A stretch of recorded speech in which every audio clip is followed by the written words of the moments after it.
После того, как сотрудники архива показали Жжонову его дело, один из них задает актеру интересный вопрос. Вот почему именно такой?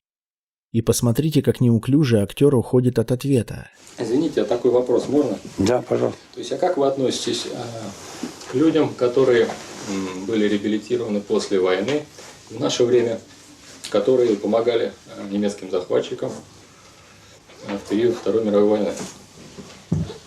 Вам встречались такие люди? Да. Но я должен сказать, что мы вот в лагерях их сторонились, эту категорию людей. Да, действительно, незаконно вы были репрессированы, в отличие, так сказать, от этих людей, которые за дело. Да. Таким мог оказаться Кешка Смоктуновский, потому что он, будучи призван в армию, пошел на фронт и очень быстро в плен попал. И он был в плену у немцев. Как он из плена там вырвался, я не знаю. Но у Кешки хватило ума уехать в Норильск.